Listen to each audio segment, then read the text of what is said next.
নমস্কার বন্ধুরা, cook with ডিসিস ফ্যামিলিতে সবাইকে জানাই স্বাগত।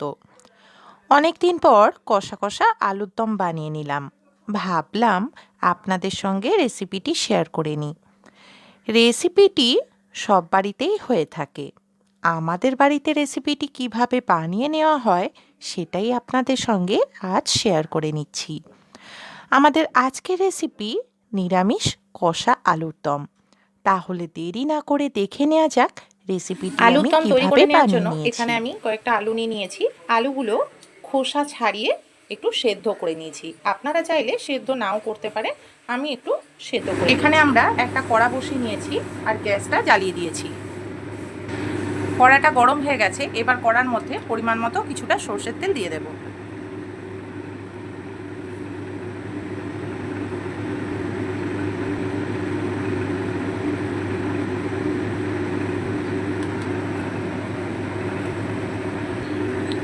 তেলটা গরম হয়ে গেছে, এবার তেলের মধ্যে সেদ্ধ করে রাখা আলুগুলো একে একে দিয়ে দেব।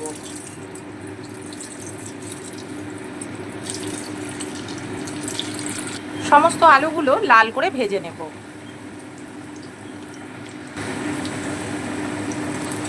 আলুগুলো এবার এক পিঠ করে উল্টে দেব।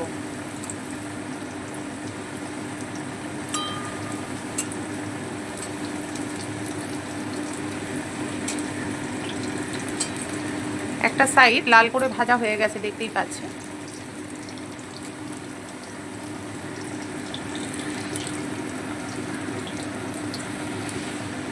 আলুগুলো লাল করে ভেজে নেওয়া হয়ে গেছে, এবারে আমরা আলুগুলো একটি প্লেটে তুলে নেব।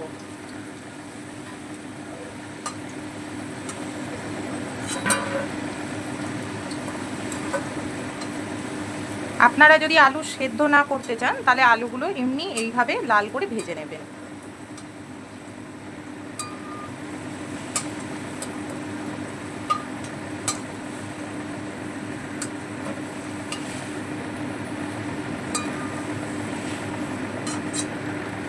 দেখুন লাল করে ভেজে নেওয়া হয়ে গেছে। এইভাবেই আমরা বাকি আলুগুলোও ভেজে নেব।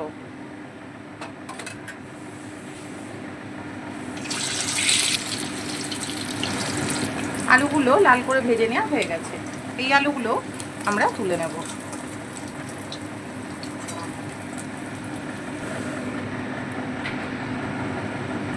এবারে ওই তেলের মধ্যেই একটা শুকনো লঙ্কা ভেঙে দিয়ে দিচ্ছি।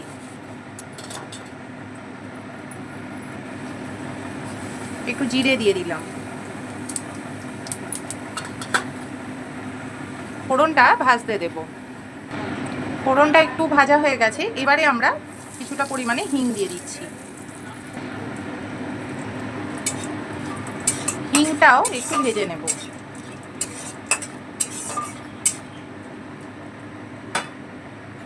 সমস্ত ফোড়নটা ভাজা হয়ে গেছে, এবারে আমরা কেটে রাখা টমেটো দিয়ে দিচ্ছি।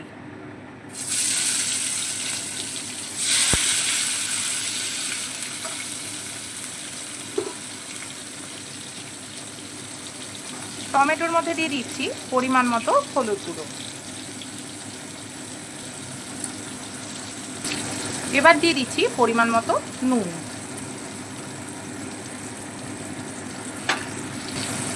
এবার দিয়ে দিচ্ছি পরিমাণ মতো কিছুটা লঙ্কা গুঁড়ো।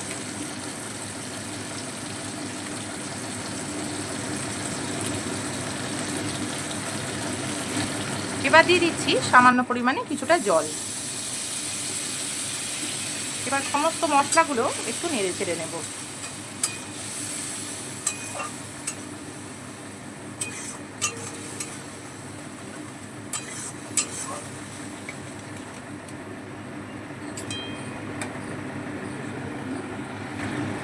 টমেটোটা এখানে অনেকটাই নরম হয়ে গেছে, দেখতেই পাচ্ছি। এবারে আমরা বাকি মশলাগুলো দিয়ে দেব। এবারে আমরা দিয়ে দেব পরিমাণ মতো ধনে জিরে বাটা।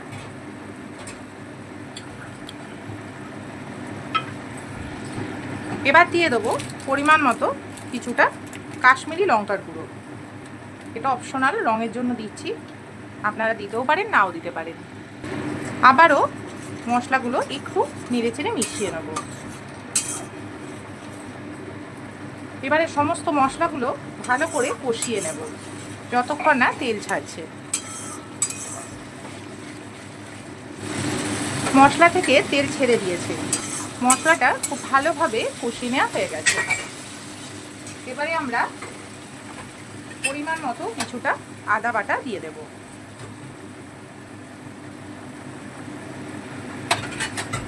আদা বাটাটাও মশলার সঙ্গে খুব ভালোভাবে মিশিয়ে নেব।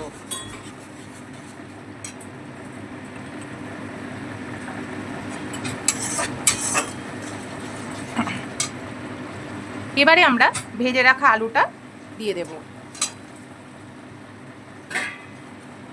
আলুটা মশলার সঙ্গে খুব ভালোভাবে, আলুর সঙ্গে মশলাটা আবারও একটু কষিয়ে নেব।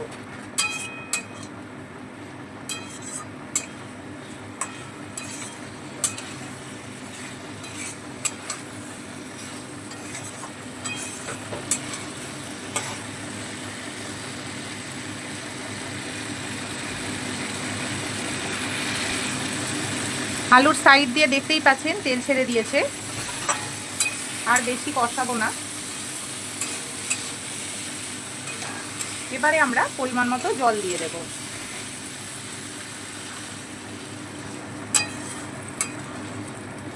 আলুটা আমাদের সেদ্ধ আছে, আর আলুর দমও আমরা কষা করব, সেই কারণে খুব বেশি জল দেব না। এবারে আমরা ঢাকা দিয়ে আলুর দমটা রান্না হতে কিছুক্ষণ হয়ে গেছে। এবারে আমরা ঢাকা খুলে দেখে নেব আলুর দমটা ঠিক কীরকম হলো।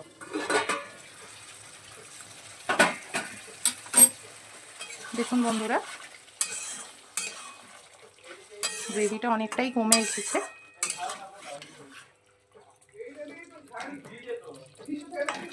আলুটাও দেখছেন খুব ভালোই সেদ্ধ হয়ে আছে, আর বেশি আমরা ফোটাবো না। এবারে আমরা সামান্য পরিমাণে কিছুটা গরম মশলা গুঁড়ো দিয়ে দিচ্ছি।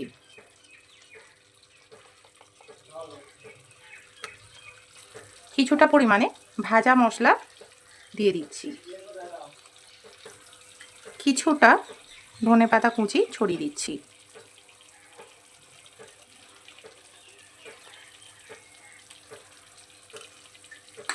সমস্ত কিছু এবার ভালো করে একটু মিশিয়ে নেব। গ্রেভিটা খুবই মাখো মাখো হয়ে গেছে, একটু সামান্য জল দেব।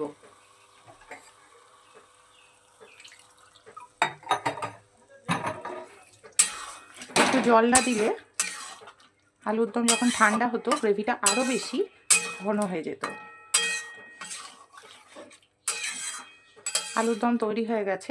এবারে আমরা গ্যাসটা বন্ধ করে দিয়ে কিছুক্ষণ ঢাকা দিয়ে এইভাবে রেখে দেব, যাতে গরম মশলার গন্ধটা বেরিয়ে না যায়। বেশ কিছুক্ষণ হয়ে গেছে। এবারে আমরা ঢাকাটা সরিয়ে দেখে নেব।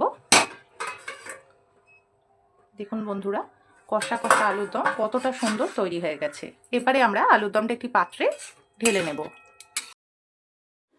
নিরামিষ কষা আলুর দম তৈরি হয়ে গেছে।